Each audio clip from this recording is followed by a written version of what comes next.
This audiobook is a key that opens the gates of metaphysics, revealing the hidden codes that govern reality. It's not theory. It's a map to decipher the invisible forces already operating in your life and to learn how to dance with them. We live in times of change, times of uncertainty, times in which we are overwhelmed by information and haunted by the subtle sense that conventional structures no longer suffice to bring true abundance or lasting peace into our lives. Metaphysics, in its truest essence, offers a different anchor, the certainty that your thoughts, your energy, and your heart are not minor elements, but vital gears in the mechanism that shapes your reality.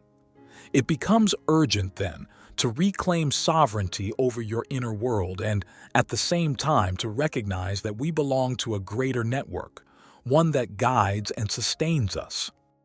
There are moments in life when the routine shatters and we glimpse a wider reality. It might happen while staring up at the night sky or feeling an inexplicable flash of intuition. Perhaps it comes in the gaze of a child who reminds us that life is more than clocks and obligations, or in the testimony of someone who overcame illness fueled solely by the impulse of faith. Moments like these plant a seed of wonder. Could reality be far more than what my senses and my ordinary mind reveal? This book was born of that question. It does not offer closed dogmas or quick-fix solutions. What you'll find here is an invitation to step into the subtle web that pulses beneath everyday events, to experience your own creative power and discover that matter, far from being a fixed destiny, can vibrate to the rhythm of your intention. Metaphysics, at its core, is not empty speculation, nor an escape from the practical world. It is a way of approaching each day with the deep knowing that consciousness and energy are as real, just as real, as any law of physics. Imagine holding a lantern in the middle of a vast forest. You cannot see the sun or the full scope of the landscape, but your light reveals trees, paths, and hidden clearings that would otherwise remain unseen. That lantern, in this analogy, is your awakened mind, your focused emotion, your ability to observe and direct energy. The entire universe can remain in shadow to those who never light their inner flame. That's why my hope is that these pages will inspire you to ignite your own light and witness firsthand how the forest of reality transforms once you dare to enter it without fear. It doesn't matter your background or your current beliefs. Metaphysics transcends systems and religions. It drinks equally from science and ancient traditions. What matters is your willingness to listen to the quiet inner call that perhaps you've been hearing for a long time. For some, that call is a longing for depth. For others, the urgent need to change a life that feels stuck. Either way, if you've made it to this prologue, chances are something inside you is already whispering, there is more, and you're ready to explore it. This book does not promise instant miracles, but it will lead you to the certainty that, with intention, devotion, and patience, you can weave your own destiny in harmony with universal energy. But enough with the preludes. Real magic lives in the experience. May these pages offer you inspiration, peace, and the courage to awaken your power, and more importantly, to use it with wisdom and love. If that happens, then this prologue has fulfilled its purpose. Welcome to the adventure. Chapter 1. The Inner Calling. Dawn rises over the city, and a mysterious stillness embraces every empty street. You could swear that beneath the silence, there's a vibrant pulse beating endlessly, something trying to break through into the collective consciousness. It's a subtle moment in which the outer world and your inner world intertwine, and from that delicate place emerges what we call the inner calling, a silent voice, a soundless beckoning that strikes with certainty deep in your chest. Imagine Dahlia, a young woman who wakes each morning with the feeling that her life should hold a greater meaning than what her daily routine suggests. She senses invisible forces waiting to be discovered, as though reality hides secret pages that only a few ever read. Her job, her relationships, and her achievements are not empty, but they don't quite fulfill her either. To everyone else, Dahlia has a good life. Yet every night when she closes her eyes, she feels a longing that burns steadily inside, a quiet fire whispering that something vaster awaits her. That fire is the inner calling. It doesn't stem from mere dissatisfaction or ego-driven ambition. It arises from the awareness that our daily certainties don't exhaust the mystery of existence. Why is it that some people, even amidst a seemingly stable life, are drawn to explore unknown paths, to study metaphysics, to meditate, or to seek answers in spiritual spaces? The answer lies in that whisper that slips through the cracks of ordinary life, an invitation to cross a threshold and access the forces that underpin what is visible. In truth, the magic of metaphysics is the form this calling takes in your hands. It speaks of a set of ancient laws, principles, and truths that appear at the right moment to remind you of the power resting within. It is an opportunity to listen to that inner voice we so often overlook. Many feel it as a tingling sensation beneath a starlit sky, or as a sacred shiver when recalling a vivid dream. Others recognize it in sudden compassion, in the intuition that points towards something meaningful, or in the miracle of a healing that defies logic. But why is it so difficult to hear that calling? Most often, the mind clings to its sense of safety and certainty. Since childhood, we are taught to seek approval, to fear the unknown, and to strive to fit in. While that conditioning is not inherently wrong, it builds a fence around what we believe is possible. The inner calling breaks through that mental boundary. It opens the door to uncertainty, to magic, and to a trust that transcends logic. Paradoxically, to respond to it, one must be willing to release, at least for a moment, the supports that hold up our familiar lives. Think of Marco, an architect who, after decades designing functional buildings, stumbles upon an ancient manuscript on sacred geometry. In his spare time, he begins sketching figures inspired by those patterns, and gradually, the passion that emerges reveals a mystical connection between form, energy, and consciousness. That connection stirs him deeply. He no longer sees his work as merely walls and roofs. Each sketch now pulses with the rhythm of existence. To his colleagues, they may just be elegant designs. But for Marco, it is the calling awakened. And that spark opens the crack through which the sacred enters. What happens when we answer that inner calling? Often, life rearranges itself, sometimes slowly, other times with startling force. What matters is that your way of interpreting and feeling the world begins to shift. It doesn't mean that objects defy gravity or the laws of physics are undone, but your experience of reality begins to feel like an expression of a creative force that goes far beyond the limits of your former beliefs. It's like shifting from watching a stage to suddenly seeing the strings that move the characters. Throughout this book, we'll unravel principles, practices, and reflections to help you live in alignment with that subtle, creative dimension of the universe. Each chapter will reveal a unique facet of metaphysics, and every principle will serve as an essential piece of this magic. Yet no matter how valuable they may be, none of it will matter unless you connect with your own inner rhythm. No universal law will transform your life if your heart remains closed. That's why, in this opening chapter, the focus is on recognizing the call, on realizing that something inside you is ready to open to the invisible, the sacred, the unimaginable. Living at that frequency doesn't require abandoning reason, walking away from your routine, or believing you're different from others. It simply asks you to give deeper meaning to each moment, To remember that you are a co-author of your experience. Sometimes all it takes is a small gesture, listening. Dahlia's and Marco's stories show us that even in ordinary life, a single moment of silence can lift the veil. On a seemingly normal day, that quiet calling becomes impossible to ignore. And that's when the real journey begins, the one in which you embody your creative power. Access dimensions of wisdom that have always been pulsing beneath the surface, waiting for your eyes to see again. You might ask, how do I know if this calling is real and not just my imagination? How do I tell the difference between my inner voice and a fleeting impulse? One clue is resonance, the silent certainty that expands you from within. It isn't a fantasy.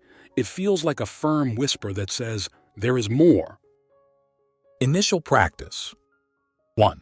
Sit in silence for a few minutes with no music or distractions. 2. Bring your attention to your breath and imagine that with every inhale, a soft song rises from deep within your chest. 3. Let that song expand. Does it have a color, a texture, a particular feeling? 4. Without forcing it to become something, just let it be. Record it in a notebook. This practice is the first stone on your metaphysical path, giving space to intuition, to inspiration. It is recognizing that indeed there is a voice within you that has long been speaking, and if you listen, it can expand your perspective like dawn illuminating the entire landscape. Ultimately, the inner calling transcends theory. To respond is to take a leap of faith and an act of honesty with yourself. It means accepting that the horizon is wider than what you were taught, that existence does not end in the script of the ordinary, and that if you dare, you will find a universe longing for your participation. That is what the chapters ahead are about. The path that opens when you finally stop postponing that whisper and choose to say yes. When you answer the call, you begin to see the cracks in your usual way of perceiving reality. You may realize that the apparent solidity of your routine is just a fragile scaffold made of beliefs. It might be a random comment you hear on the street, a line in a book you stumble upon, or a coincidence that feels too precise to be mere chance.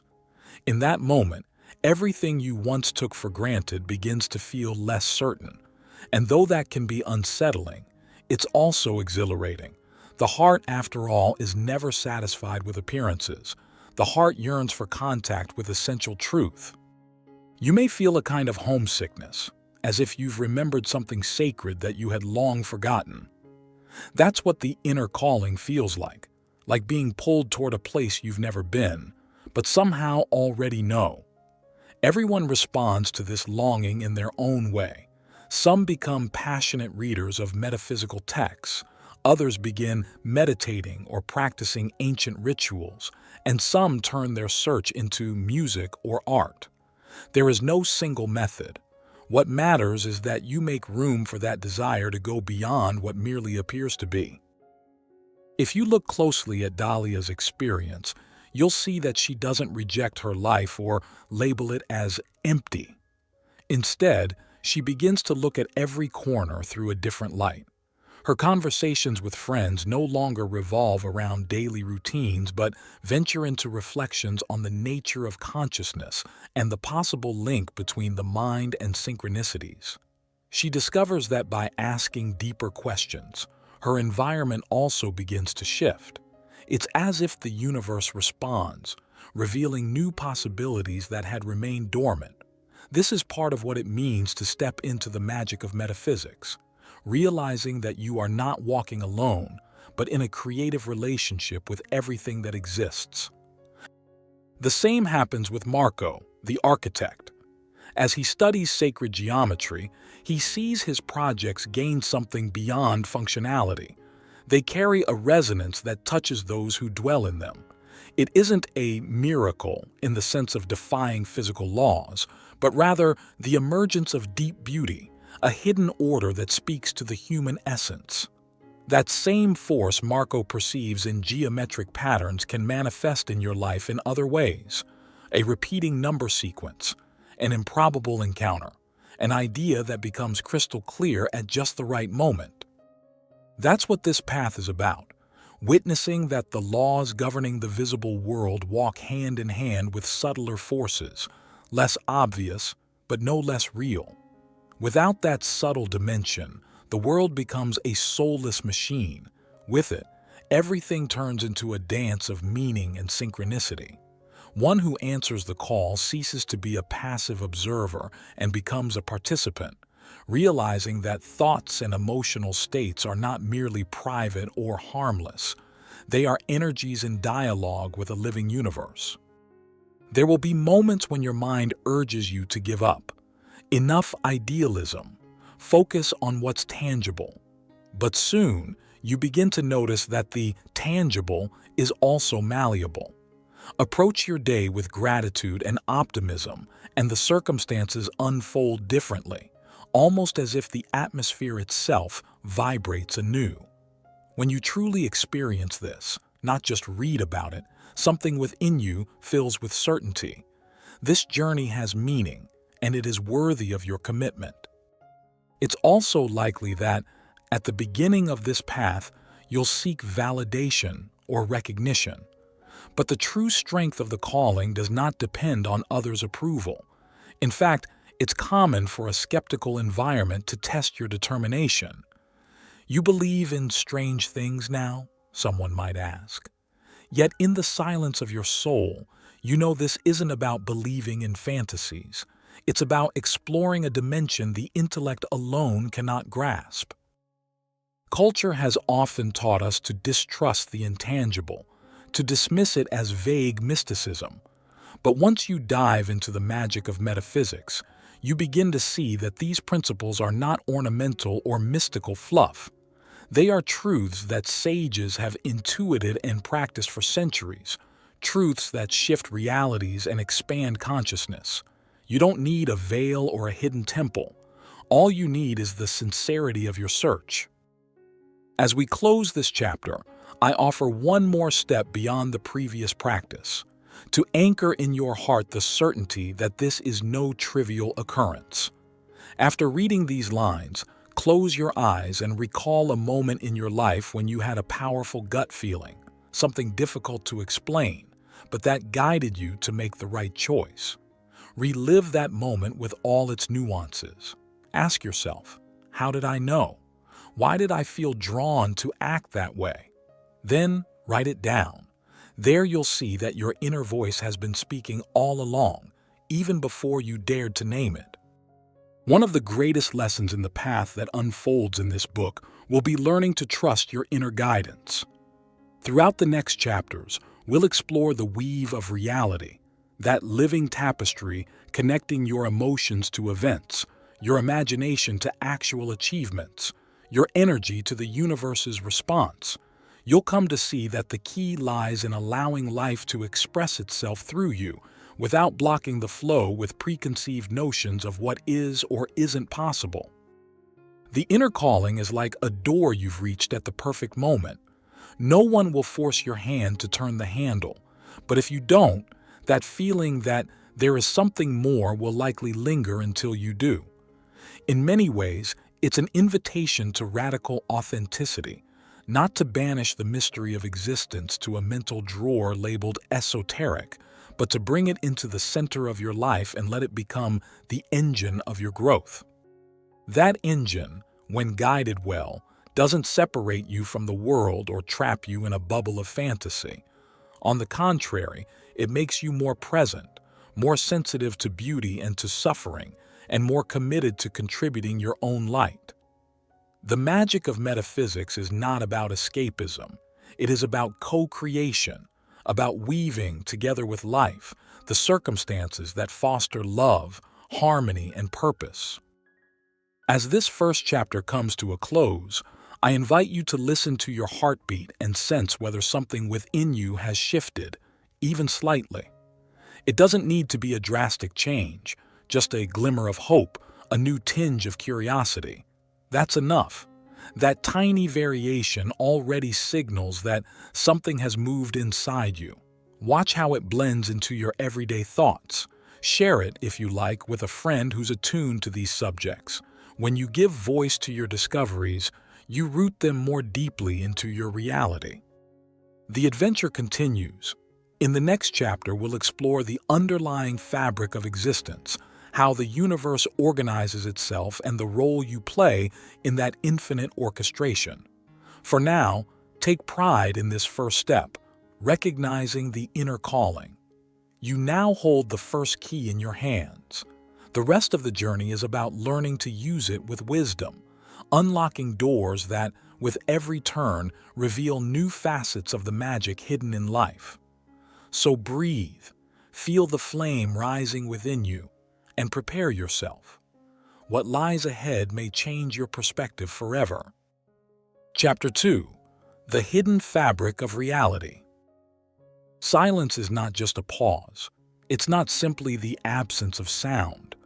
At times, it becomes a crack through which the ineffable seeps in, as if reality were gazing at you from within and whispering, "I am not what you think." You've probably noticed that objects, people, and circumstances don't always behave linearly. There are moments when everything seems to conspire to reveal a pattern, as if pieces of a puzzle suddenly clicked into place. That is what we call the hidden fabric of reality, forces that weave together what we label the inner world and the outer world, crafting events that, at times, feel like brushes with magic. The first chapter led you to recognize the inner call, that sensation that something lies beyond routine. Now, on this second step, we shift our focus to how that something operates in everyday life, even when most don't see it. This is not about chanting hollow metaphysical theories or forcing mysticism into every event. It's about honestly contemplating the possibility that what we think and feel truly affects the tapestry of events. Matter and energy, chance and synchronicity, logic and mystery. These can intertwine in subtle ways that escape pure reasoning. For years, Eleazar, a farmer from a mountainous region, tended his crops by the traditional rule book, planting on prescribed dates, watering regularly, pruning with each season. He followed the manual to the letter. His crops grew, but always in a dull, unremarkable way. One day he welcomed a young visitor who spoke of vibration and intention. It sounded absurd. Yet out of simple curiosity, Eleazar decided to spend a few minutes each day standing silently among his plants, breathing deeply, feeling gratitude for each seed, speaking to them with kindness before watering. In time, something unprecedented happened. The plants grew stronger, the harvest improved significantly, and his garden began to flourish in a way that astonished his neighbors. One might argue it was coincidence, that the weather changed, or the seeds were different. But Eleazar realized that as he immersed himself in an atmosphere of connection and reverence for the earth, his inner environment permeated the space, and the plants responded. The hidden fabric didn't reveal itself as some miraculous spectacle, but as a coherence between what Eleazar felt and what the land expressed. This same principle is reflected in the idea that thoughts and emotions carry weight in the balance of our experience. Calling these dynamics laws doesn't reduce them to the simplistic idea that positive thinking fixes everything. It's subtler than that. It's about the frequency you establish with reality, something like a musical chord. Your inner state is the note you play, and life, in many ways, responds in kind. There's no need to deny it or glorify it blindly. Just observe with attention. You've likely had moments where an argument left you agitated, and then everything seemed to go wrong. A stuck door, a frozen phone, scowls from strangers. These details might be chance, or they might be echoes expanding from the vibration you carry. Of course, it's not that objects hate you, but when you linger in a dense emotional state, your perception and interaction with your surroundings become clouded, multiplying friction. The hidden fabric of reality is based on the premise that nothing exists in isolation. In modern physics, there are theories about quantum entanglement and the observer's influence on the observed. In ancient wisdom, we hear of prana, chi, or the life force that threads through the cosmos. In the end, they are all expressions of the same truth.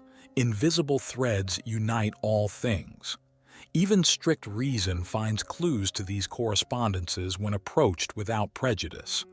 This is not a anything goes approach, but the growing certainty that we are not facing a lifeless machine, but a living process where consciousness plays an essential role. Mara, for instance, loved meteorology. She spent hours studying pressure maps and rainfall cycles, but she always sensed an unpredictable variable, as if the wind had a will of its own. Over time, she noticed that on days when her spirits were low, storms would arise as if mirroring her mood. At first, she dismissed it as projection, but the pattern repeated so often that instead of ignoring it, she chose to explore it consciously. When she felt at peace, the weather matched her inner serenity with uncanny precision. She discovered a subtle pact between her inner state and the atmospheric flows, not a matter of mental control over the weather, but a shift in how she experienced the world, where energy and external events touched. What matters most is this: you don't need to blindly believe in special powers. You just need to realize that there is constant interaction between what you hold within and what surrounds you. With each attempt to align with this network, you awaken a sensitivity that once lay dormant. You begin to notice small flashes of a deeper coordination. Perhaps before a major decision, a sign arrives at just the right moment, or you encounter the exact person who can help with a project. Then it becomes clear, not everything is chaos. There is an invisible order, a language that resonates with your intention. From here on, the question becomes, how do we engage with this fabric without distorting it through fear, attachment, or the urge to manipulate? The invitation of metaphysics is to align heart and mind with the trust that reality is not a wall, but a co-creative field. Those who approach these principles hoping to control everything will inevitably collide with the universe's rhythm, which responds not to ego, but to harmony. It stops being a trick to get what I want and becomes a sacred pact with what greater life wishes to express through us. In this first half of the chapter, the central idea is that what we call the hidden fabric is not mystical in the sense of fantasy. It is the explanation of why emotions, mental states, and physical manifestations are so finely correlated. It invites us to take on a new kind of responsibility. If we are part of this dance, then our thoughts and feelings are not trivial. They echo within us and around us. That revelation, though beautiful, calls for care. It requires maturity to apply what you learn consciously, not as an excuse to believe everything is manipulable with a snap of the fingers. As you close this first part, make it your intention to observe the signs around you, without forcing them and without denying them. Take note of a couple of coincidences that appeared during your day and ask yourself what you were thinking or feeling when they arose.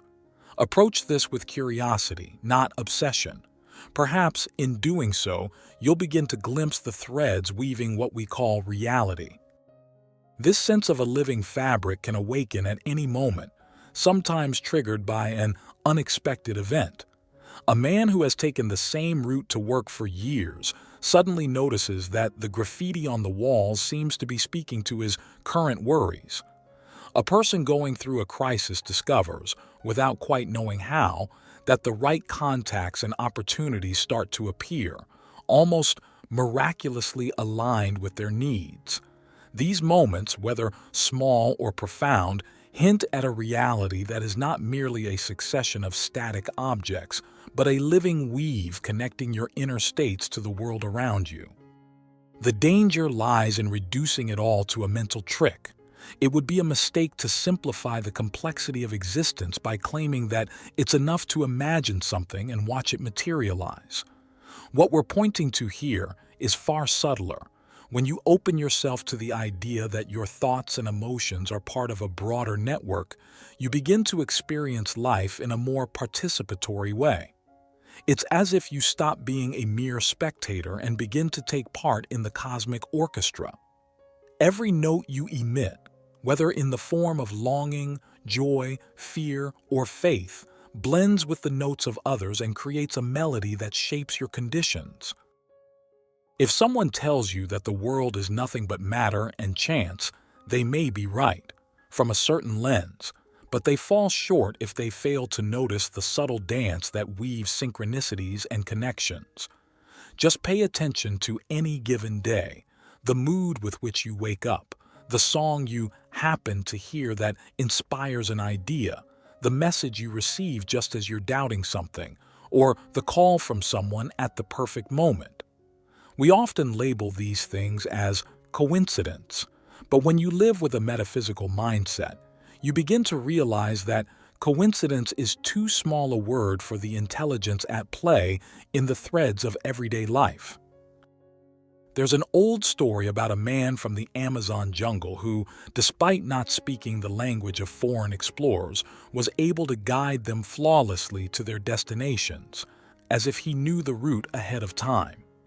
When they asked how he did it, he would smile, point to his chest, then lift his gaze to the trees and finally gesture toward the ground, implying that everything was connected. He didn't explain. He had no abstract theories, but he lived in intimate relationship with a fabric that others overlooked. He knew how to read signs in nature and within himself, and his path was nearly always true.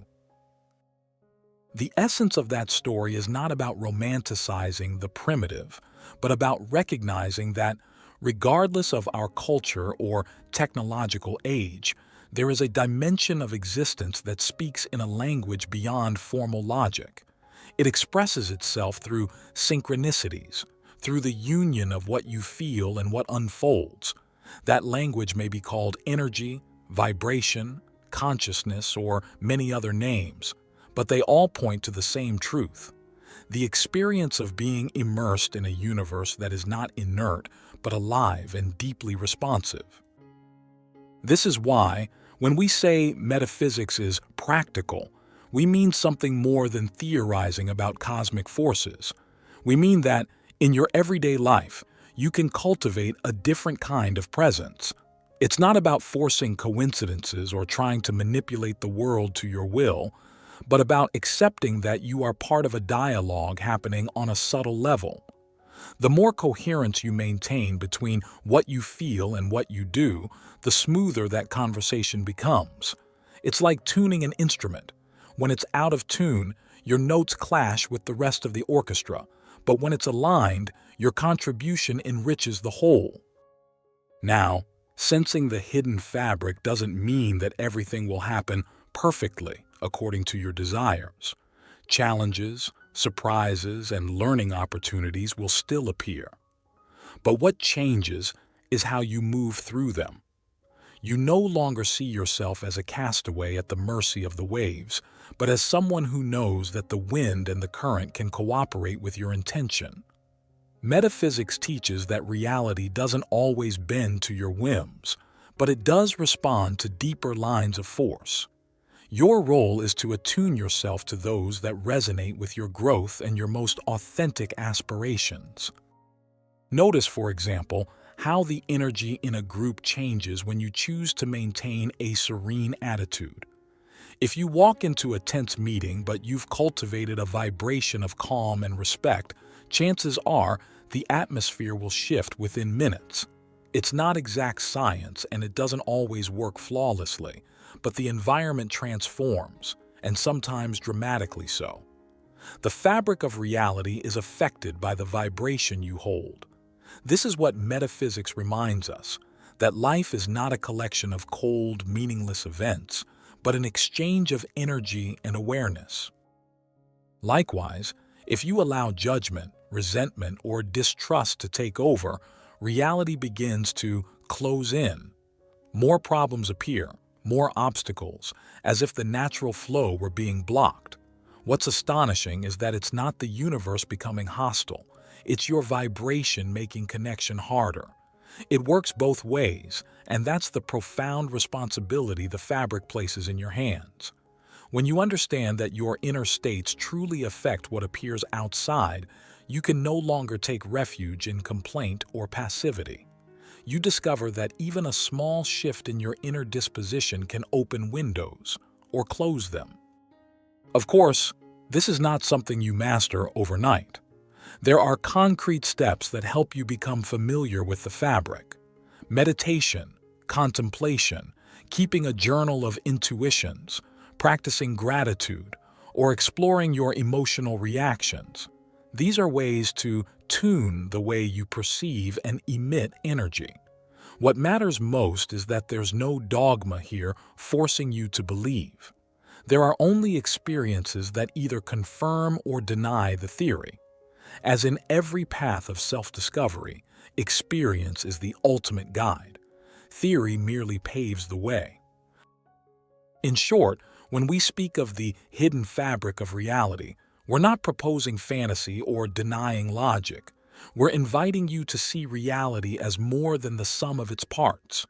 Your thoughts, emotions, and actions are constantly woven into that greater tapestry. Recognizing this allows you to live with greater coherence and less confusion. You realize you're not just a bystander. You are a vital part of this dance of forces we call the world. And from there, your creativity and freedom multiply. To close this second part, I offer a brief tuning exercise. Lie down with your eyes closed and breathe slowly. Visualize a thread of light connecting your heart to everything around you, people, places, events. Let this image flow freely without trying to control it. Take a few minutes to feel the space between you and the outside world narrowing until it almost disappears. Then record any feeling or intuition that arises, whether it's faint or intense. This simple practice will help you experience, even if only partially, the idea that reality is not outside of you, but that your inner and outer worlds feed into one another constantly. And so this chapter concludes, reminding you that the subtle reveals itself through experience. Don't demand a final, absolute proof.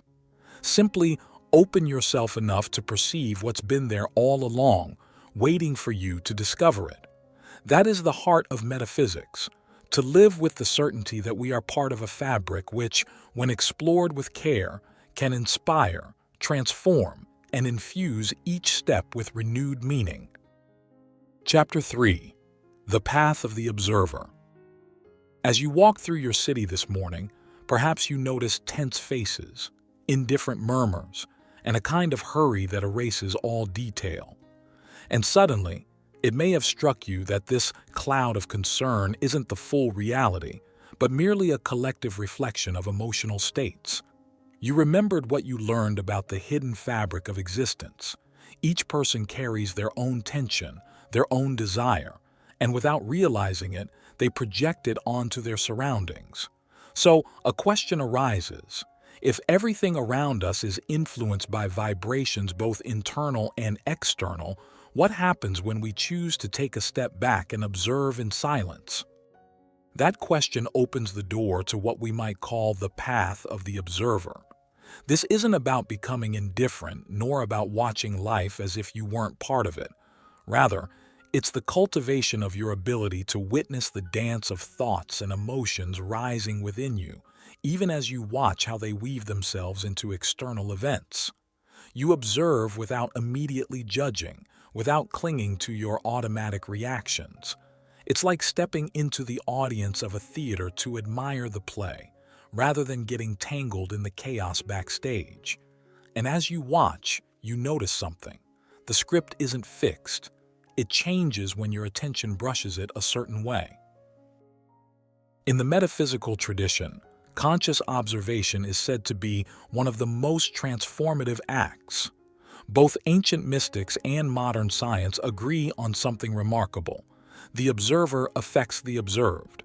This doesn't mean that you invent reality out of thin air, but rather that your attention configures the way events reveal themselves. Think of a day when you woke up feeling deeply calm.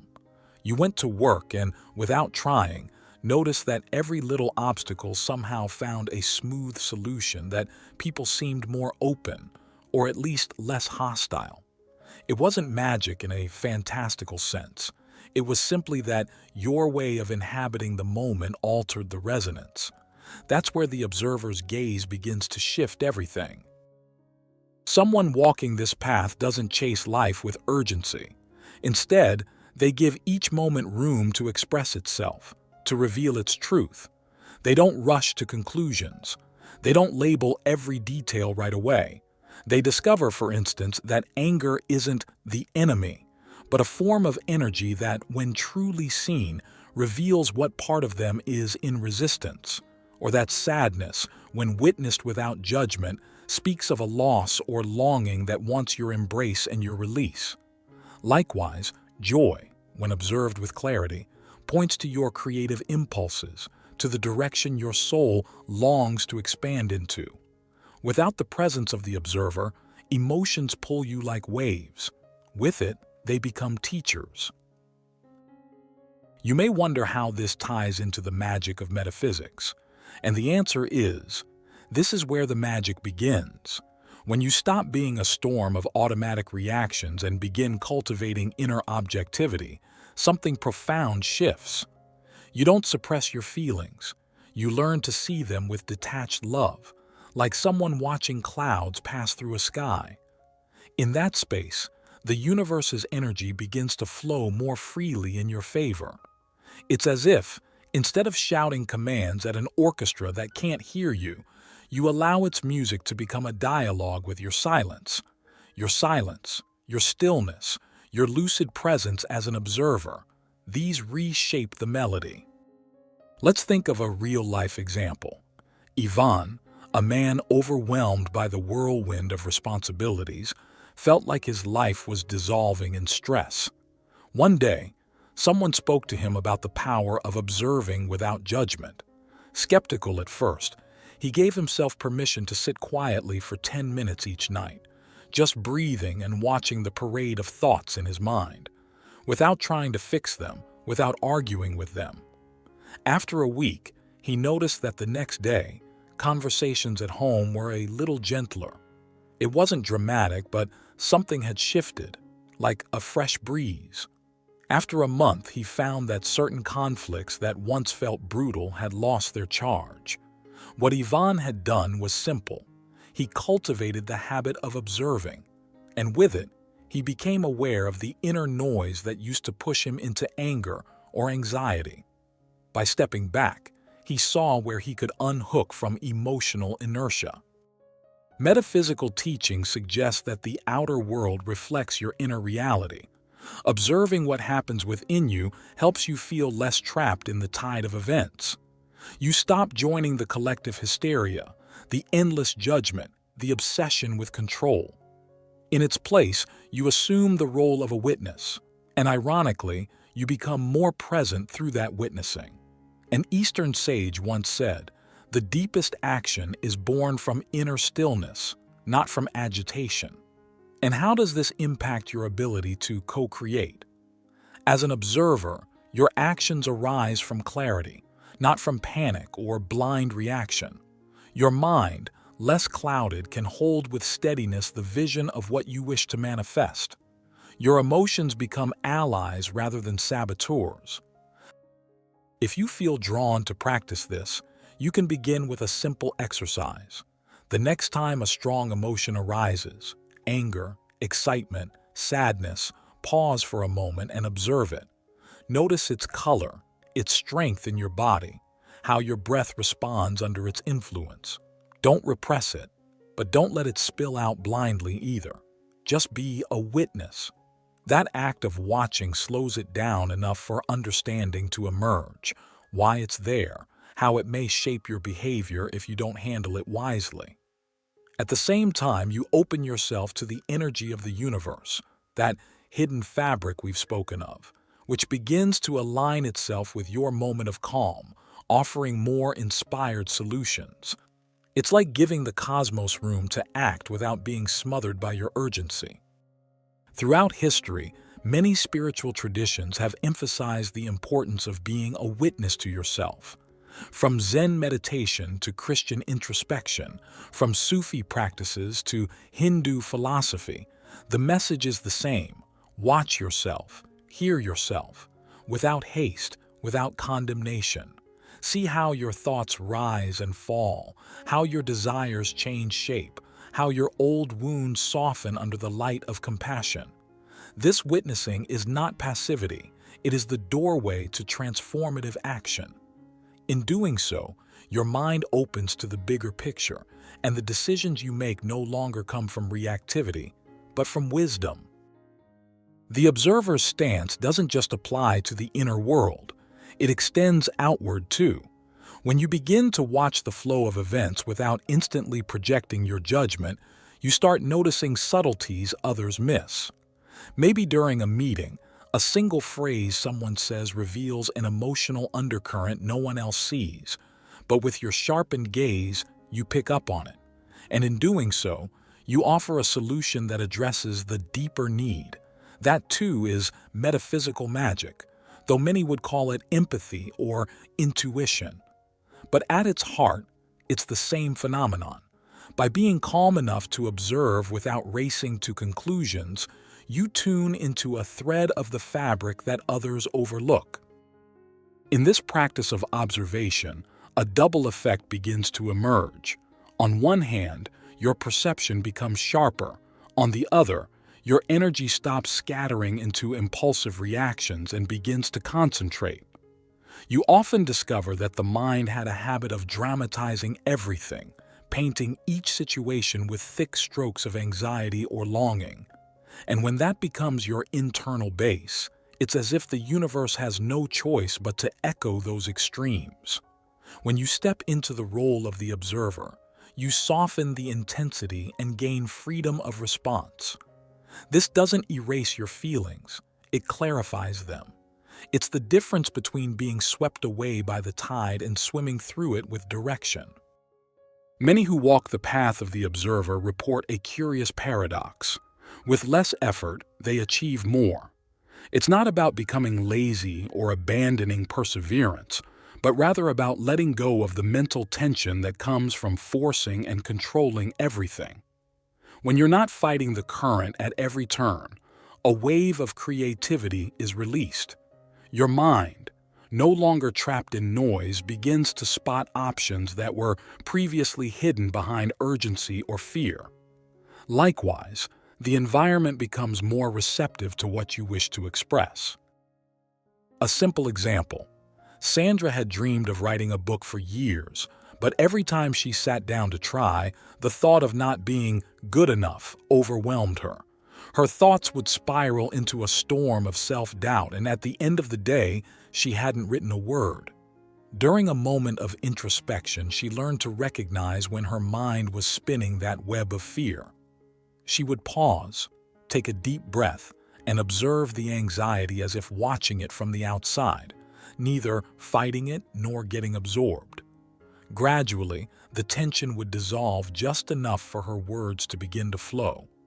What once felt like a task of willpower became a gentle act of flowing with inspiration. For Sandra, recognizing anxiety as a passing internal state, rather than identifying as anxious, broke the cycle.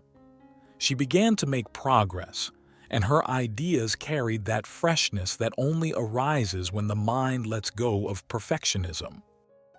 So the point is this: to observe is not to inhibit life, but to participate in it with greater clarity.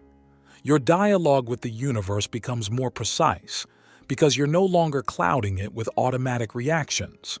You can feel the energy of a moment and respond authentically. This is what, from a metaphysical lens, allows possibilities to manifest. You're no longer sending out noisy, conflicting vibrations that disrupt your desire. Instead, you're allowing reality to express itself, and in doing so, you begin to perceive the clues and pathways through which your dreams can unfold. Of course, it's not always easy. Sometimes the urge to control, to criticize, or to defend flares up with force. But the more you practice inner stillness, the quicker you'll spot those impulses and be able to watch them before they take over. You train yourself to release the identification with every fiery emotion. Instead of repressing them, you recognize them as temporary states. And when you let go, it's like lifting a veil that had been dulling your perception. Then you realize that many of the conflicts you thought were inevitable only existed because your own mind had been unknowingly adding fuel to the fire. When we relate this to metaphysics, we understand why so many masters emphasize meditation, introspection, and practices that foster observation. It's not a whim. It's a method that opens the door to synchronizing with the subtle web of existence. The path of the observer acts like a hinge. It shifts your perspective from being a small self, reacting to every stimulus, into a co-creator who chooses how to respond wisely. In that state, you'll begin to notice synchronicities more frequently, and rather than brushing them off as coincidences, you'll know they are messages from the universe guiding your next steps. Let's bring this into a more modern scenario. Imagine you're working on a creative project with a remote team. Because of time zone differences, communication doesn't always flow smoothly, and some friction starts to build. The natural tendency is to blame someone or grow frustrated. But if you choose the path of the observer, you notice how your negative thoughts are silently inflaming the atmosphere, even if you don't voice them. You also realize that part of you is projecting insecurity, and the other person, sensing that unconsciously, becomes defensive. So you take a breath and observe your fear of failure, your accumulated fatigue, your frustration. Without repressing or dramatizing them, the tension begins to soften. From that calm space, you offer a clearer suggestion to your team, and surprisingly, their response is more cooperative. That's the power of the observer. An inner shift transforms the tone of the relationship and the trajectory of the project. A practical exercise. At the end of today, take 5 minutes to sit quietly. Close your eyes and revisit a moment of conflict that occurred. Try to visualize the episode without identifying with it, as if you were watching a scene from a movie. Observe your own reactions and those of the other person. Identify the main emotion you felt: anger, sadness, frustration, and simply witness it without judging. Ask yourself, what would have happened if I had taken a breath and observed the emotion before turning it into words? Don't assign blame, and don't scold yourself for how you acted. Just take note. Let yourself realize it could have played out differently. Write down 2 or 3 phrases that represent this new perspective. With time, this simple practice, done regularly, will train you in the art of observation. The next natural step will be to connect with the law of correspondence between your internal attitude and the shaping of external events. But for now, it's enough to feel the power of contemplation. It is said that the one who can observe without becoming agitated has already traveled half the metaphysical path. Why? Because the magic of life doesn't arise from forced maneuvers. It flows from the deep alignment that occurs when the mind and heart rest in an open space. Then, life stops appearing like an uncontrollable chaos and begins to reveal itself as a fertile field of possible manifestations. To close, remember, the path of the observer doesn't cancel passion or commitment to action. It simply ensures that your actions emerge from a place of clarity. When you take a step in life from a space of presence, the gesture is precise, the word is accurate, and the decision flows in harmony with all that surrounds you. That's the beauty. Without joining the mental noise and without freezing in passivity, you embody what metaphysics calls the creative intelligence in service of your evolution. With that, we conclude this third chapter, inviting you to practice contemplation in real-life situations, because theory without experience will not bring the transformation you're seeking. Get ready. In the next step, we'll dive deeper into the creative force of thought itself, where you'll see how conscious attention begins to shape the very landscape in which your life unfolds. Everything begins with observation. The rest is the living work of art you choose to paint on the canvas of your reality. Chapter 4. The Creative Power of Thought. There are moments when reality seems malleable, as if something invisible were following the shape of your thoughts. Perhaps you experienced this when, without knowing how, you were certain a project would succeed, and from that certainty, everything began to fall into place almost magically. Or the opposite, when you feared a setback so intensely that you ended up attracting the very problem you were trying to avoid. These observations alone don't prove anything definitive, but they point toward an essential premise of metaphysics. The mind doesn't merely interpret what it sees, it injects energy into the events it lives. To many, this idea sounds bold. Society has taught us to believe that the world is already made, and that we must simply adapt to what we find. But the magic of metaphysics suggests the opposite. Your reality is not a fixed photograph. It is a living process, continuously changing, shaped by the way you look at it, what you feel, and most importantly, what you truly believe. In this fourth chapter, we'll explore the creative power of thought, the very force underlying countless testimonies of manifestation and inexplicable synchronicities. When we say creative, we're not just referring to artistic inspiration, but to the force that brings into existence what once was only potential. That potential exists in a dimension you cannot see with your eyes, a plane of possibilities that surrounds you like the air, whether you're aware of it or not. The mind acts like a spotlight of consciousness, directing its light onto specific aspects of that potential and thus turning them into form. Hence the phrase, "What you focus on grows," not because the mind is omnipotent or can override all natural laws, but because when you focus your thought, you open the path for energy to flow in that direction. An old tale tells of a small village dreading a looming drought. Day after day, the heat grew unbearable, and the villagers began to despair. One evening, a stranger arrived and announced that the next morning they would gather for a collective prayer for rain. "Come at dawn," he said. The next day, a crowd gathered. Some came with umbrellas, others with straw hats. The stranger noticed a young boy who, despite the drought, had arrived wearing rain boots and a slicker. "Why did you dress him like that?" he asked the boy's mother. She replied, "Because my son is convinced that today it will pour." Moved, the stranger realized that the youngest among them was the only one showing complete faith that the rain would come. It's a simple anecdote, but it captures the heart of the creative power of thought. It's not about wishing, it's about believing with such conviction that your reality, in some way, begins to prepare itself. That belief isn't blind fantasy. It comes from a connection to the invisible energy that links ideas to outcomes. Metaphysical teachings explain that each thought emits a vibration, and when that vibration is sustained with emotion and repetition, it generates a magnetic field that attracts events of the same frequency. It's like tuning into a radio station. The signal was always there, but only when you adjust the dial do you hear the music. In the same way, the creative power of thought works by tuning your consciousness to specific outcomes.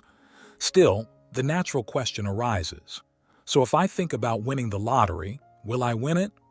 Not quite. Thought is not a magic wand that overrides all external laws. It's a decisive factor in shaping probabilities. Often your unconscious beliefs, your fears, your personal history, and the energy of the collective all play a role. That's why manifestation is not as simple as repeating a phrase. It requires aligning your deeper beliefs, emotions, and actions so that the resonance is authentic. Imagine someone who wants their business to thrive but deep down thinks, "I'm not good enough. Clients won't come. This is too risky." No matter how much they say they want success, their contradictory thoughts leak energy, creating scattered or chaotic results. For the mind to become a creative channel, coherence is required. Your thoughts, emotions, and actions must move in the same direction. When that inner coherence is achieved, your thoughts meet no internal resistance, and the force they exert upon the fabric of reality multiplies. Cultivating this force does not mean denying problems. Quite the contrary, when you accept reality as it is, without coating it in pessimism or dramatization, you become free to plant a new and more constructive thought. You're not fighting the facts, you're acknowledging them while opening to something higher that wants to express itself. It's an attitude where observation, as seen in the previous chapter, and intention go hand in hand. You observe with clarity, and from that still point, you channel your mind toward the core idea you wish to manifest. Marina, for example, used to repeat to herself, "I don't even have enough to get started," and it didn't surprise her that she remained stuck. But one day she consciously changed her internal dialogue to, "Every day I discover new ways to prosper." At first, she felt ridiculous, as though she were pretending. But with persistent practice, she noticed her attitude shifting. She began to seek out new skills, and opportunities appeared that she hadn't seen before. The key wasn't that the words were magically powerful. It was that with the new thought, Marina created a field of openness. Where there was once closure and pessimism, there was now curiosity and readiness to act. That openness led her to contacts, information, and job offers that strengthened her financial stability. Suddenly, the magic revealed itself through perfectly normal channels, but it only unfolded when Marina's mind shifted its frequency. That's the true greatness of the creative power of thought. Miracles don't have to look like movie scenes. It's enough for the synergy between your inner state and external events to unfold in harmony. What makes the difference is genuine conviction, not superficial wishing. That's why so many positive thinking techniques fail. Repeating phrases isn't enough if your inner world is in conflict. If you say everything's going to be fine while your mind is shouting impossible, you're creating more friction than peace. Your creative power only works when your conscious and unconscious minds are aligned in a shared intention. When a person achieves that alignment between thought, emotion, and belief, change can come so subtly or so powerfully that you're unsure whether to call it coincidence or metaphysics. And yet, experience confirms this again and again. When the mind focuses clearly, it alters the course of the events it encounters. The sculptor who, before ever touching the block of marble, holds in his consciousness such a vivid image of the statue that it almost reveals itself. Or the person who, without a plan, knew a trip would be life-changing, and in it, finds an encounter that rewrites their story. We call it chance only because we don't yet grasp all the threads linking consciousness to reality. This doesn't mean denying that there are factors beyond your control. There are collective dynamics, natural laws, historical processes. But even within those larger frameworks, your personal stance is shaped profoundly by the inner vibration you maintain. This isn't poetic language. It's the lived experience of those who practice spiritual awareness or meditation and observe how their way of thinking influences areas as diverse as health, finances, and relationships. You may not always achieve a perfect or magical outcome, but you'll notice that even difficulties become more manageable when your mind stays centered on possibility rather than defeat. What's fascinating about the creative power of thought is that it doesn't depend so much on external rituals as on internal consistency. Some use visualizations, others pray, others write affirmations, and all of that, when done consciously, can help. But at the core lies your unwavering conviction, your inner certainty that your intention aligns with your beliefs and emotions. The ritual is simply a reminder to realign those forces. A scientist working diligently and enthusiastically in a lab, fully convinced of a breakthrough, activates the same power as the one who meditates for manifestation. Both, in their own way, trust in a responsive universe and in the correspondence between mental focus and tangible results. Of course, the obvious question arises. What if my mind is full of conflicting thoughts? How do I deal with doubts and fears? No one said it was instant. The human mind is often filled with contradictions. The first step is to detect them without judgment. For instance, if you want to improve your relationship, it helps to become aware of how often you think, "I'm not worthy," or "this is doomed to fail." These thoughts are not harmless. They leave traces in how you speak, how you look, how you behave. Once you're aware of them, you can replace them with more constructive ideas, but not superficially. It requires self-inquiry to release old wounds and dissolve negative beliefs. The key is persistence, because mental reprogramming doesn't happen overnight. There's a short story that illustrates this perfectly. A man had the habit of watering a plant every night. Secretly, he hated the plant. He thought it was ugly. But out of obligation, he kept watering it.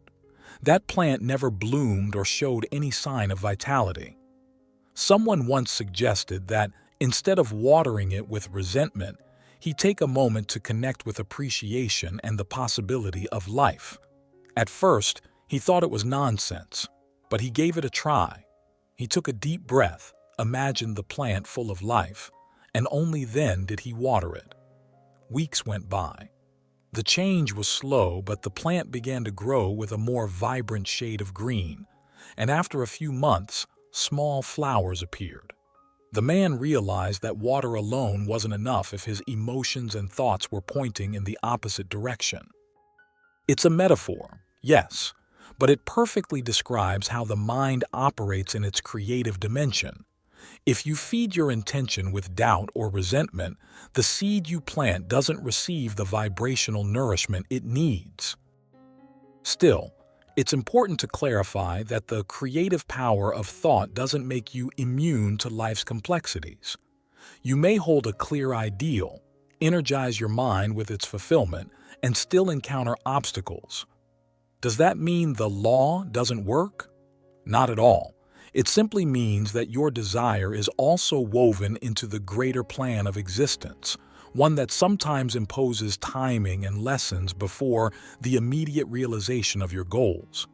Even so, this awareness gives you the strength to embrace delays and setbacks without feeling defeated.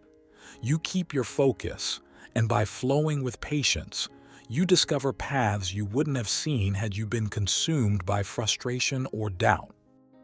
In practice, cultivating the creative force of thought comes down to two essential acts: defining clearly what you want, and holding that definition without muddying it with contradictory thoughts.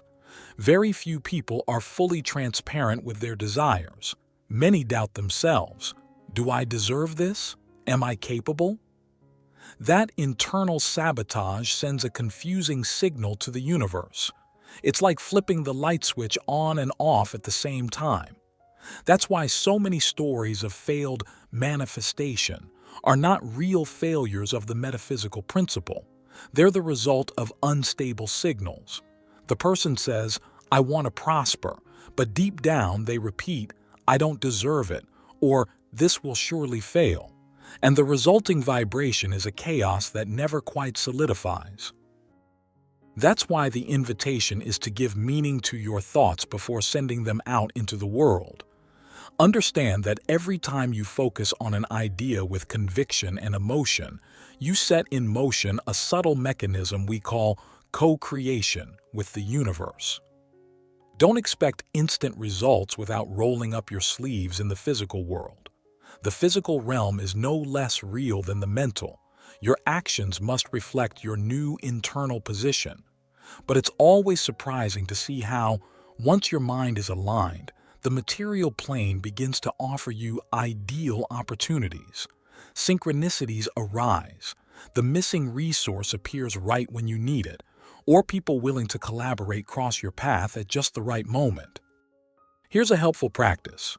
Before bed, choose a desire that you feel with crystal clarity. Visualize the scene of that desire fulfilled, not as a distant fantasy, but as if you were living it right now. Feel the atmosphere, the joy or peace it brings you.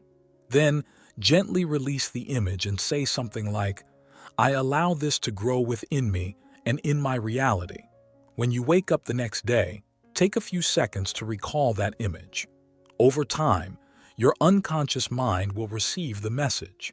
It will begin to seek out related opportunities, and you'll start vibrating in the frequency of that fulfillment. Observe any progress with calm, no matter how small. Each advance is a confirmation that your mind is not acting alone but is connected to the vast current of manifestation. Ultimately, the creative power of thought is not a mental trick or a magic wand of illusions. It is the living expression of inner energy harmonizing with a flexible universe. One who understands this power and uses it with reverence learns to become responsible for what they project, knowing that thoughts leave an echo in the fabric of life. It's not about chasing absolute control. It's about walking through existence like an artisan who, with love and awareness, shapes the raw material of destiny. And so, step by step, your mind becomes the workshop where the future takes shape, a future that, for many, would seem beyond their map, but for you becomes a natural passage toward realization. Chapter 5.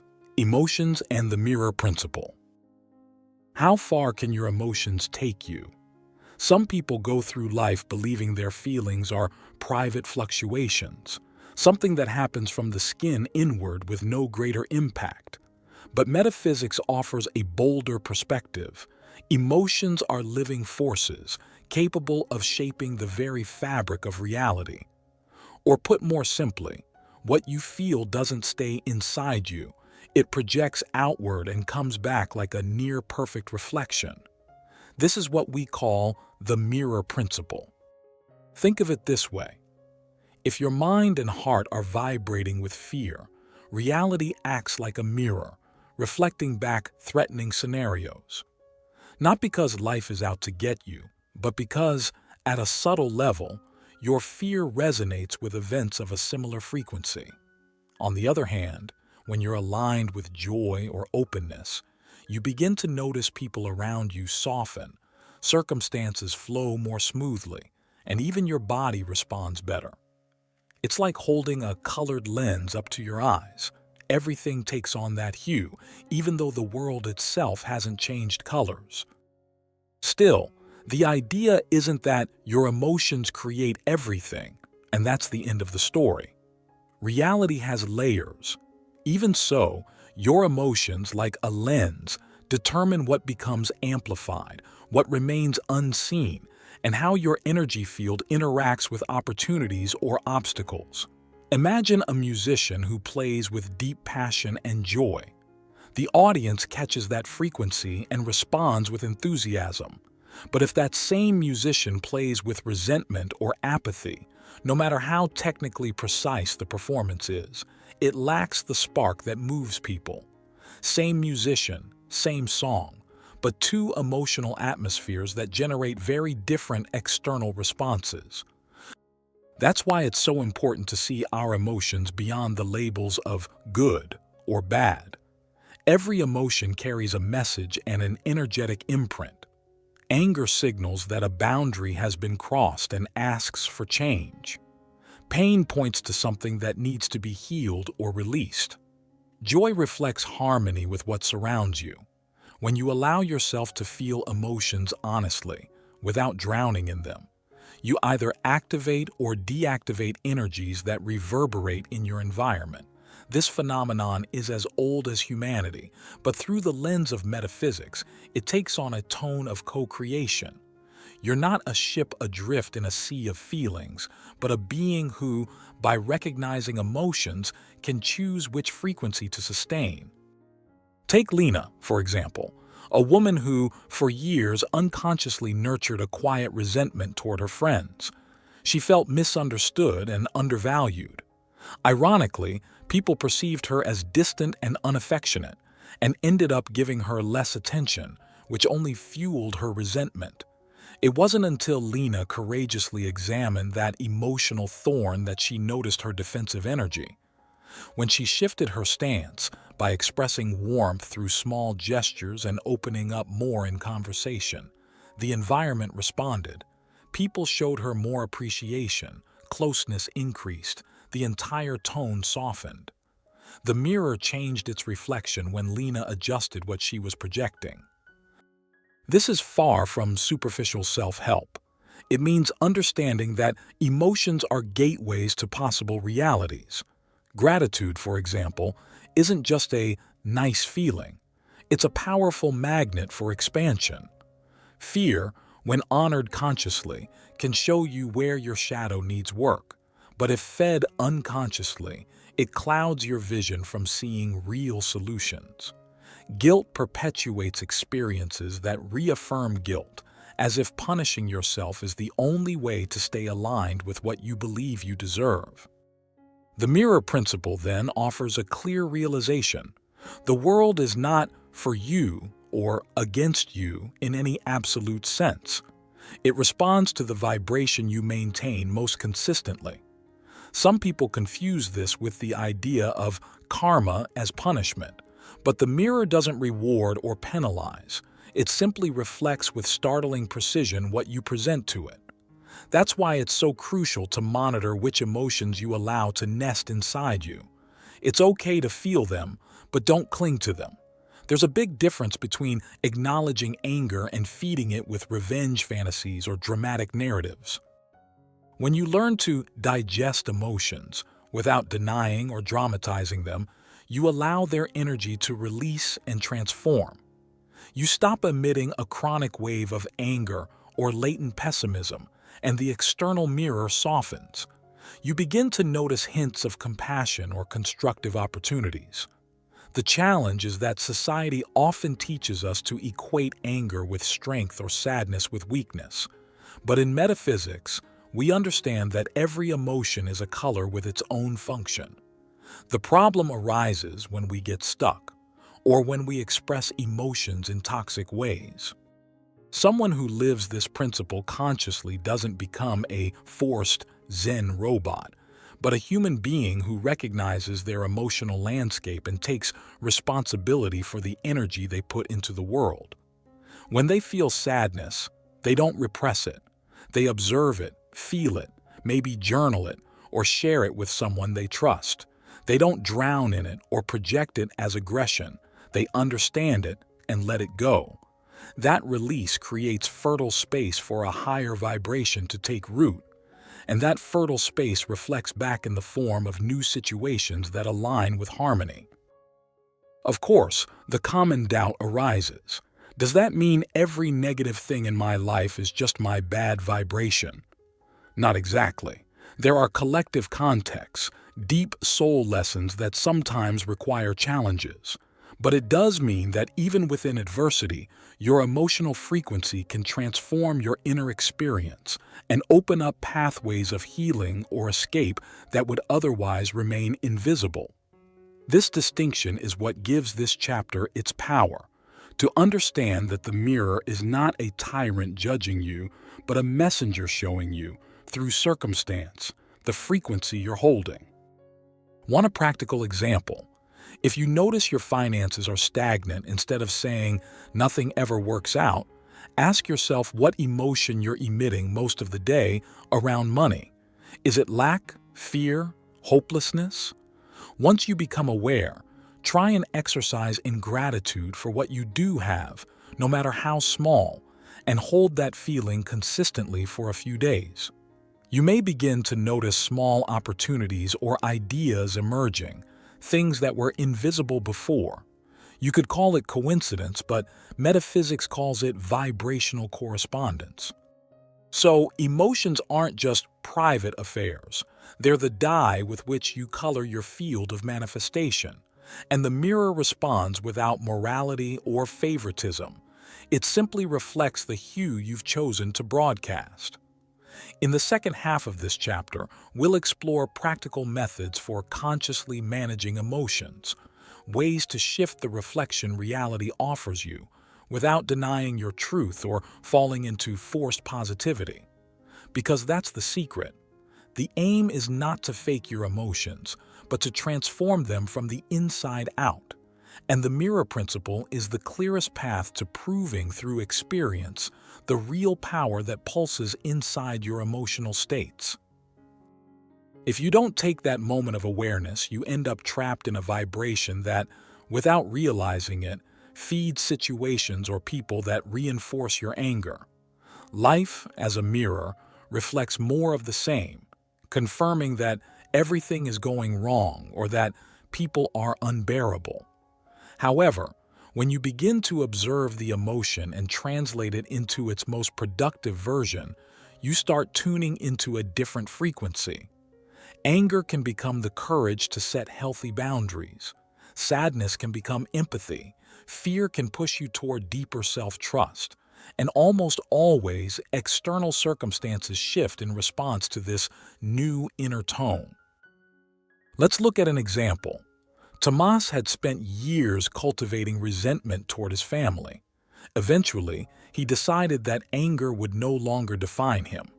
Every time he noticed a spark of rage, instead of exploding in shouting matches or withdrawing into tense silence, he practiced a short breathing exercise and asked himself, "What genuine need is hidden here? What longing have I never dared to express?" As he became more honest with himself, he discovered that behind his anger was a yearning for understanding and affection that he had never voiced. He began expressing himself more transparently, and, interestingly, his family became less defensive. The mirror principle was activated. By shifting his energy, the environment began reflecting his new attitude. What once seemed like a hopeless tangle began to loosen. The same applies to joy and gratitude.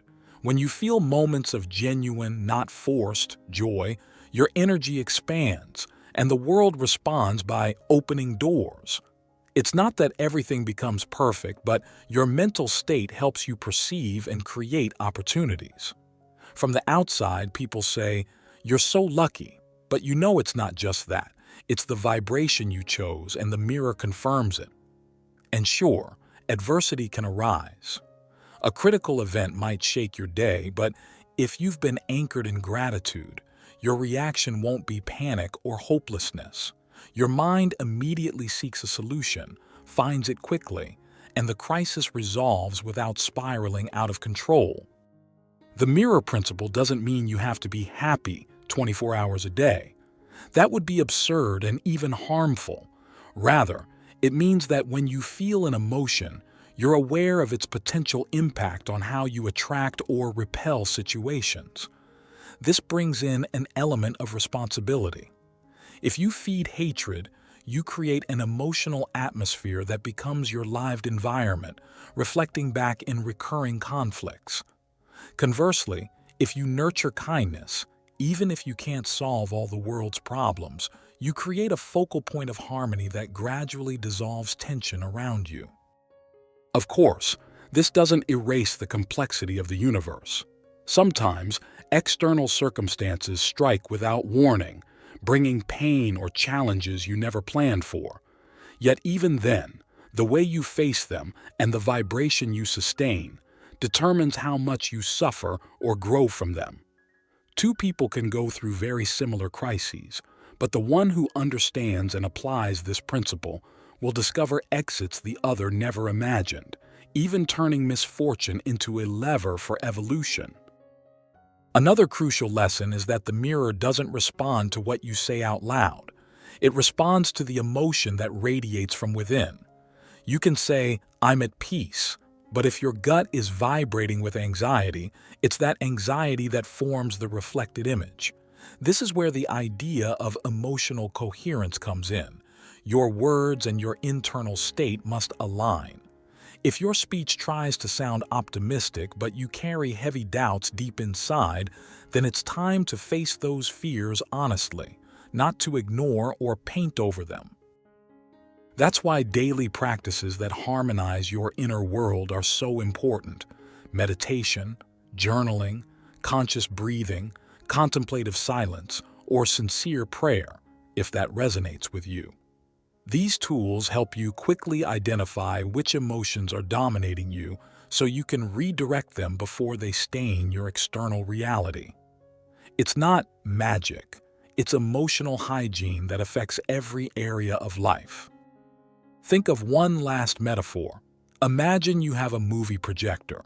If the film playing is a horror movie, you'll see dark scenes, threatening characters, ominous music. Changing the reel to a romantic comedy doesn't damage the projector. It simply starts projecting a different story, and your environment takes on a new tone. Your emotions are the film you're projecting onto the screen of life. Of course, there are external factors, but to a great extent, what you experience depends on the story you're playing inside. And the mirror principle teaches that reality reflects back the script you're carrying. To close, here's a very simple practical exercise. At the end of the day, choose a situation that triggered you emotionally.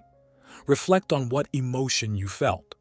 Ask yourself, how did that emotion reflect in how reality responded? Did any behaviors come back to me with the same emotional tone I emitted? Then write 1 or 2 lines about what you would have preferred to project and how the event might have unfolded differently if your vibration had been different. Repeat this for several nights and you'll start to notice that your awareness of emotions allows you, little by little, to choose the energy with which you enter each situation. That, in essence, is the mirror principle. Recognizing that life, though not enslaved to your emotions, reflects them with astonishing precision. For the person who takes that responsibility seriously, a new canvas opens up, one that can be painted with brighter colors, shedding the automatic patterns that once darkened the experience. Because ultimately, every emotion you feel speaks, and reality answers its voice. Chapter 6. Intention, Surrender, and Patience. There are moments when the mind slips into a feverish state, clinging to a desire. You visualize the outcome, mentally rehearse every possible way to achieve it, and at the same time feel a growing urgency to see tangible results. That inner fire can ignite your motivation, but it often turns into anxiety. Then the questions begin. What if it doesn't happen? Am I running out of time? Why isn't life responding right away? And while the creative force of thought, as explored in the previous chapter, does give you the power to direct reality, there's something else needed for that power to flow naturally. The ability to hold a clear intention, release the need for control, and respect the timing of things. This is what we call intention, surrender, and patience. When we talk about intention, we're not referring to a fleeting desire. It's something deeper, a sacred inner pact between yourself and the universal intelligence. Your thoughts, emotions, and spirit unify around a purpose, creating a beam of light projected into the fabric of existence. This intention is greater than, "I want this thing." It's closer to, "I sense this is already pulsing in my future reality, and I'm ready to receive it." Or even, "I open to co-create this outcome with something greater than myself." However, intention can become stuck if, at the same time you hold it, you cling to a specific method or deadline for how and when it should appear. This is where surrender comes in, releasing your grip on rigid expectations. Picture a farmer who plants seeds and then digs them up every day to see if they've sprouted. Clearly, that only delays or ruins the process. The same happens with your desires. If you squeeze them with obsession, you block the intelligence of life from aligning the necessary pieces. Surrender means trusting that what you've planted will bear fruit in due time, without needing your mind to interfere at every step. And let's be clear, surrender is not passivity or laziness. You still take inspired actions aligned with your intention, but without that internal tightness that tries to force the outcome. If you want to build a healthy romantic relationship, for example, you don't sit at home waiting for a miracle. You go out, meet people, express your authenticity, but you do it without despair, without needing to control how others react or when the connection will form. When you surrender to the wisdom within the process, you'll find fluidity where once there was friction. Many ask, how do I know if I'm surrendering or just resigning? Resignation carries the flavor of defeat. Nothing matters. Surrender, on the other hand, carries trust and openness. You stay present and receptive, with a calm faith that circumstances will conspire in your favor if your vibration stays aligned. You don't abandon your desire. On the contrary, you nurture it through actions and thoughts that strengthen it. But you stop suffocating it with the demand for instant results. You allow life to work its magic and recognize that inner coherence, not urgency or force, is the key to manifestation. Now, what about patience? In a world of instant gratification, instant messages, fast food, same-day delivery, patience may seem outdated. But in metaphysics, patience is the gateway that connects your intention with lasting manifestation. Imagine you're dreaming of launching a unique business. You're clear on your vision and feel the joy of it taking form, yet the right opportunities and people may take time to appear.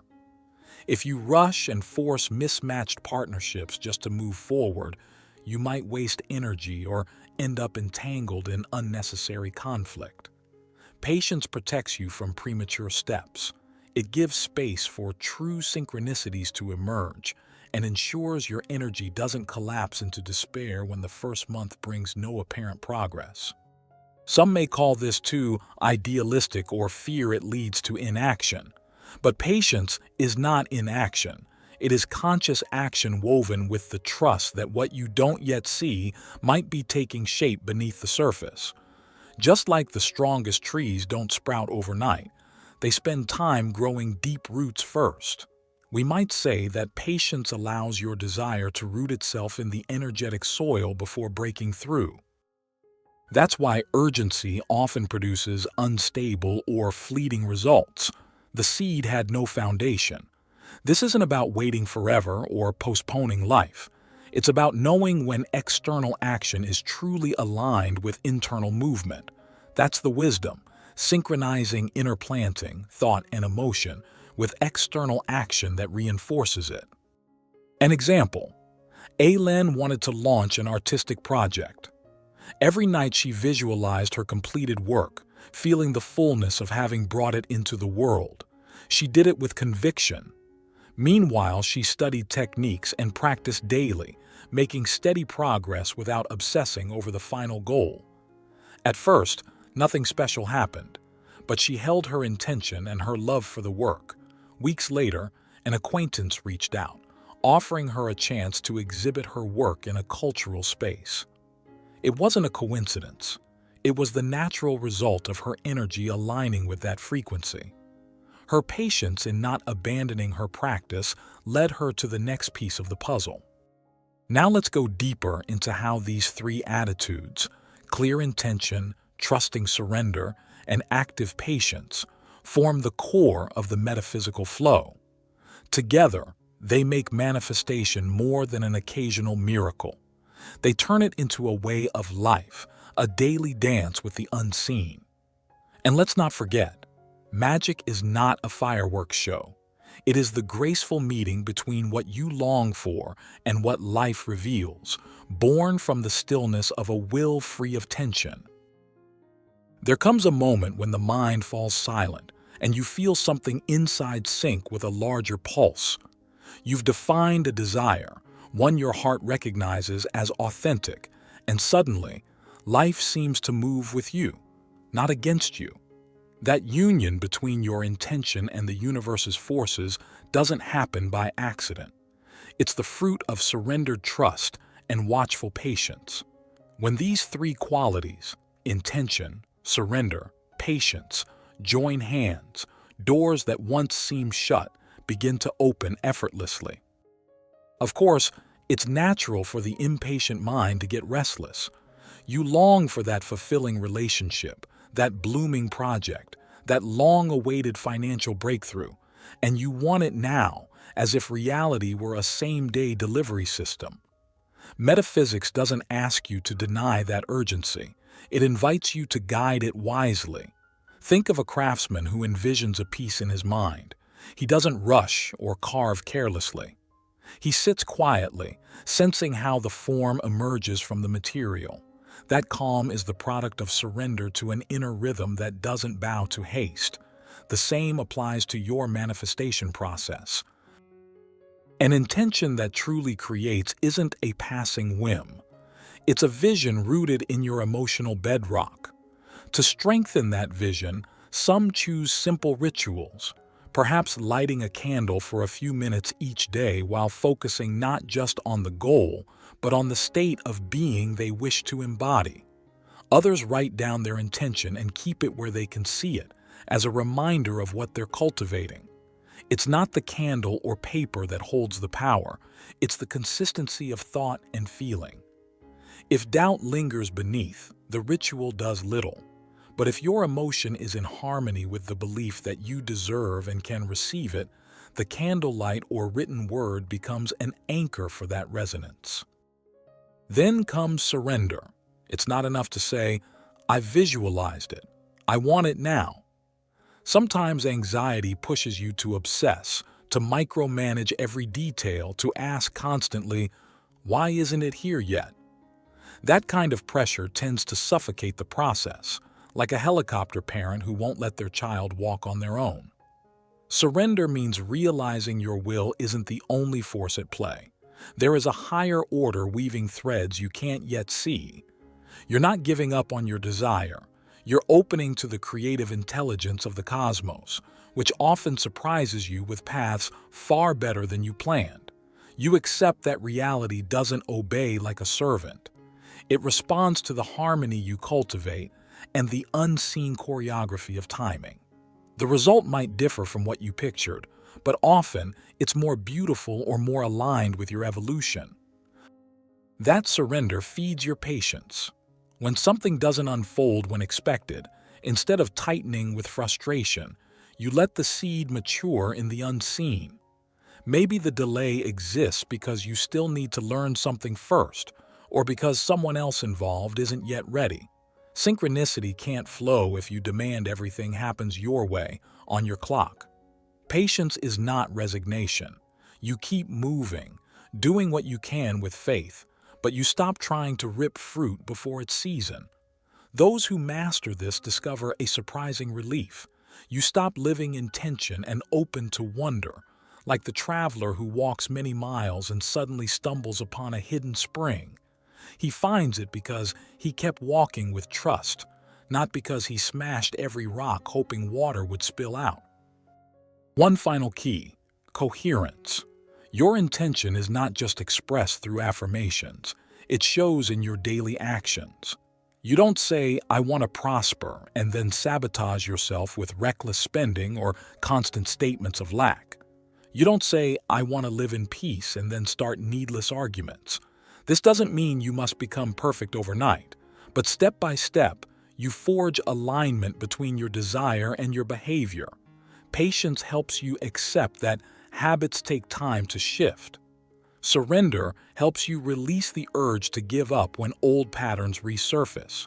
You tell yourself, a stumble doesn't erase the path, and you keep cultivating the direction you've chosen. It's a beautiful thing to witness how, as days go by, signs begin to appear. People bring unexpected news, ideas you hadn't noticed before come to mind, and opportunities seem to arrive right on time. Those unfamiliar with metaphysics may call it coincidence, but you feel no need to argue with their skepticism. You live it. That's enough. Synchronicity doesn't require validation to unfold. In fact, it moves with greater ease when you stop trying to prove anything to anyone. At a certain point, you begin to realize that your desires extend beyond the purely individual. Intention, surrender, and patience lead you to see how your goals, if they're aligned with your most authentic self, also end up benefiting the greater whole. Sometimes, for your dream to flourish, you find yourself compelled to cultivate deeper empathy for others. That's another way life confirms the truth of our interconnectedness. Magic isn't just about what I want. It expands into harmony with a greater web of energies. And curiously, when you include this sense of service and solidarity, outcomes tend to arrive more effortlessly because you're aligning with a force wider than the personal ego. In essence, patience protects your intention from anxiety and frustration, while surrender shields it from suffocating control. Together, they form the channel through which the river of your desire can flow into material reality without being diverted. It's a dynamic balance. You move forward, you sow your seeds, you act consistently, yet you don't let urgency or perfectionism steal your peace. And with each step, your vision becomes a guiding thread that weaves new circumstances into being. For those who feel impatient or doubtful, a simple practice can help. Choose a manageable desire, something that doesn't trigger intense fear, and practice calm intentionality around it. Visualize it, feel it in your body, and then release the need for it to show up tomorrow. Take aligned actions, but leave the door open for the possibility that the response may arrive in a different form or on a different timeline than you had in mind. Over the following weeks, observe the correlations that emerge. It may not be a monumental event, but you'll see the inner logic. The steadier and calmer your mind is in holding the intention, the more direct the bridge becomes to manifestation. Ultimately, if you think about it, metaphysics doesn't aim to give you power to force life into obeying your whims. It offers you a lens through which to see how tightly your inner states and your external experiences are intertwined. With intention, surrender, and patience, you become a traveler who walks in sync with the creative current, without mistaking the natural rhythm for artificial immediacy. And when you look back, you'll notice that much of what you once longed for did arrive, yes, but accompanied by a maturity and joy that would not have existed had you tried to force everything from a place of anxiety. That is real magic, witnessing how the universe aligns itself with your own rhythm when you allow universal wisdom to move freely without interference. Chapter 7. Toward the Realization of the Metaphysical Code. The horizon has been widening ever since you responded to that first inner calling. Throughout these chapters, you've immersed yourself in the possibility of a living reality, a vast web that responds not only to physical laws, but also to the consciousness you project upon it. You discovered that your emotions shape the tone of your environment, that the power of thought directs creative energy, and that the simple act of observing, without reacting automatically, can transform conflict and open unsuspected paths. You've also glimpsed the power of intention, the magic of surrender, and the necessity of patience to avoid stifling the growth of what you've planted. And now, we reach the final threshold, the integration of all those elements into what we call the realization of the metaphysical code. Calling it a code is no casual metaphor. Nearly every great sage throughout time has suggested that life operates through certain fundamental principles, as if it were a language that, once deciphered, grants you the key to consciously and harmoniously co-create your experience. Once you integrate the pillars of this code, the inner calling, the hidden fabric, the role of the observer, the power of thought, the mirror of emotion, the strength of intention, and the balance of surrender and patience. You no longer need to blindly believe anything. You begin to live it. It becomes part of the way you breathe, think, connect with others, and respond to circumstances. It's not a dogma. It's a way of experiencing reality. The crucial factor in making this code real in your life is not about reciting formulas or plunging into endless theoretical discourse. It lies in your everyday practice, in how you choose to perceive each situation and each person, in how you manage your emotions and thoughts when challenges arise. If you look closely, the realization of the metaphysical code is not a happy ending in the storybook sense. It's a state of being where you understand that creation and transformation are continuous processes. It's not about reaching one miracle or one peak experience, but rather living in synchrony with the invisible forces that uphold every detail of existence. Think of it this way. When a musician masters their instrument to the point of becoming one with it, there is no single ultimate song. Each piece becomes a fresh, authentic expression of their mastery. In the same way, metaphysical mastery doesn't exhaust itself in a big event, whether an economic achievement or a spectacular manifestation. It is expressed in the peace you hold in the face of the unexpected, in the creativity that surfaces when something seemed stuck, in the courage to release a fear that has been silently weighing on you for years. That way of living, nuanced, evolving, and deeply alive, is the realization of the code. Now let's be clear. Realization is not the same as perfection. Staying in the flow of co-creation with the universe doesn't erase your humanity, your emotional ups and downs, your changing moods. What it does offer is a new perspective, where every disconnection becomes part of your learning. The secret lies in returning, again and again, to your center. The act of observing, the act of realigning intention, the act of vibrating in harmony with what you want to see in the world. That calm perseverance builds an inner stability that reflects outward into your relationships and endeavors. Over time, you discover that the greatest magic isn't manipulating life into exactly what you want, but rather the freedom of knowing that your soul, in partnership with universal intelligence, can shape your story. Much of the process of integration also involves making peace with your own shadow. Because if metaphysics teaches you anything, it's this: what you suppress within yourself will eventually manifest outward as a recurring problem. For example, if you repress deep sorrow, that energy will find expression through circumstances that force you to confront the wound.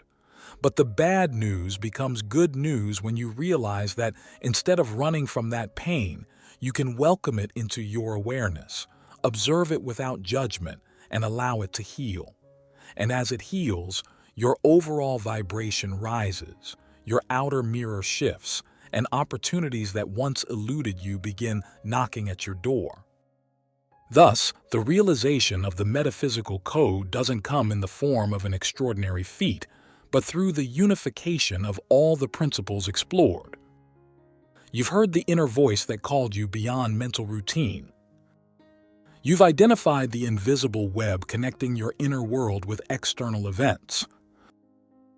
You've learned to become the observer, discovering that reality transforms when seen with clarity. You've recognized that your thoughts are vibrational seeds that bloom in the shape of your daily life. You've witnessed how your emotions attract matching echoes in the environment, and how, by managing them, you stop projecting shadows onto reality.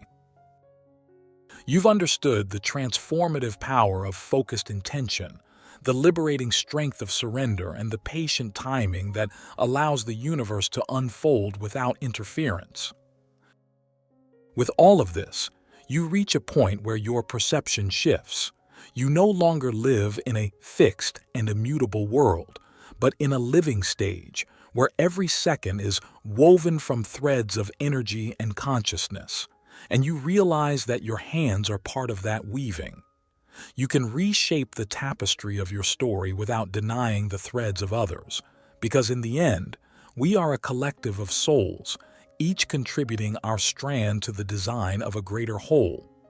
You also discover the humility of knowing it's not all about you. There are broader plans and processes in motion, and your role, though unique, is no more or less sacred than that of any other. The universal synchronicity transcends individualism. Returning to daily life after a metaphysical revelation can feel like stepping back into a noisy marketplace after visiting a silent sanctuary. It's not uncommon for routine to try to pull you back in with its endless demands, urgencies, and distractions. The great question, then, is how to keep alive the inner flame that allowed you to glimpse the subtle and profound nature of existence. That flame, more than a fleeting ecstasy, is the seed of a new relationship with reality, a relationship of mindful co-creation. The common error is assuming that because you've read or heard these principles, you've already arrived. But intellectual understanding is only the threshold. True realization comes when you embody these principles in the way you breathe, speak with others, and manage your emotions. In other words, your practice shouldn't be limited to meditation sessions or book readings. It should extend to how you drink your morning coffee, how you drive to work, how you listen to a friend in crisis, or how you explore a creative idea. Every moment is an opportunity to become what you've seen. For example, imagine waking up on an ordinary Tuesday with a to-do list waiting. You pause for a moment and recall, I am part of this metaphysical fabric that responds to my vibration. So you choose to cultivate a bit of serenity at the start of your day. You observe your body, your thoughts, and instead of letting autopilot take over, you greet the morning with gratitude. Even if it seems like a small gesture, it's not. Your initial vibration sets the tone for what follows. Later, when a problem arises at work, instead of crumbling or lashing out, you pause in silence and ask, how can I observe this in a way that opens a constructive path? Without fanfare, you practice what we call the path of the observer, and from there, brighter ideas emerge. One might say, well, I probably would have figured it out anyway, but you know better. The energetic trajectory changes when your inner lens does. Manifestation, for its part, takes on a new tone when you no longer see it as a simple ask and you shall receive. Instead, you understand it as a creative dance between what you desire, what life is willing to offer, and the synchronicity that arises when you honor the natural flow. Sometimes what you expected shows up, but in an unexpected form. Or better yet, you realize life brings you something even more attuned to your growth, and your intuition recognizes it as the higher version of your original desire. That is what it means to mature in metaphysics, to stop treating the universe like a vending machine, and to recognize that universal wisdom often exceeds the narrowness of your plans. Similarly, the principle of patience reveals itself in everyday life. When you notice something isn't unfolding as quickly as you'd like, instead of sinking into doubt, you hold on to the certainty that every seed has its gestation period. And this certainty isn't passivity. You keep your intention alive, taking small steps to nurture it. If a seemingly unrelated opportunity or a detour arises, you have the inner flexibility to follow it, trusting that the universe speaks to your plans in mysterious ways. With time, you often find that the path you took, though different from the one you dreamed of, was uncannily right. A key element in the realization of the metaphysical code is community, or at least a support system. Not everyone around you may share this worldview, and that's okay. Still, surrounding yourself with even one or two individuals who understand the practice helps you keep the flame alive. Sharing stories of synchronicity, of moments when intention worked, or simply venting when your mind gets stuck reinforces your confidence. And if no one nearby resonates with this yet, you can seek out virtual communities or metaphysical study groups that foster constructive exchange. The important thing is not to isolate yourself in the belief that you walk this path alone. It's also essential to highlight the importance of cleansing the mind of inherited fears and limiting beliefs. A tangible step is reflective journaling. When a fear arises, say, "I'll never be able to cover my expenses," instead of letting it dominate in silence, write it down and ask yourself, where does this belief come from? Who taught it to me? How might it have served me in the past, and why might it no longer serve me now? This kind of self-inquiry lessens the grip of fear by bringing it into the light of awareness. As you've learned, what remains in your internal shadow is more likely to project itself outward. What you expose to the light can transform or dissolve. By now, the promise of metaphysics isn't to make you some infallible guru. It's to offer you tools so that life no longer runs on autopilot. When something painful happens, you don't see it as divine punishment, but as a lesson. When joy arrives, you savor it with gratitude, without clinging to it in desperation. You view your life not as a rigid script, but as a stage where you co-create. And in that sense, you live with both lightness and depth. You release the burden of believing that everything depends on you, while embracing the beautiful responsibility of knowing that your mind, your emotions, and your intentions contribute an essential spark to reality. So ultimately, what matters is not whether you manifest something spectacular overnight, but whether your life begins to take on a rhythm of greater coherence, greater joy, and deeper meaning. If, when you look back, you find that you're less vulnerable to despair, more fluid in the face of challenge, and more attuned to synchronicity, that is the truest victory. You might call it the signature that the metaphysical code has been embodied in you. Here's a final exercise that synthesizes your entire journey. 1. Find a quiet space and take a blank sheet of paper. 2. Reflect silently on the past few months, weeks, or days in which you've consciously applied metaphysical principles. 3. List 3 changes you've noticed in how you relate to the world. Don't focus only on material achievements. Also note emotional shifts or insights. 4. Write a short contract with yourself. A declaration committing to live with the awareness that you are a co-creator, that reality is malleable, and that no circumstance can extinguish your inner light. Sign it and store it somewhere meaningful. When your mind starts grumbling, saying, "This is fantasy, life doesn't work that way," you can return to that paper as a reminder that you've already experienced, however subtly, the truth of metaphysics. You've seen how your emotions alter the atmosphere, how your focused thoughts open possibilities, how the observer's silence drains negativity, and how surrender and patience allow synchronicity to work in your favor. That is not smoke and mirrors. It's the direct experience of your own creative power. We close this chapter and this book with a simple truth. The realization of the metaphysical code is not a final destination, but a way of inhabiting each moment.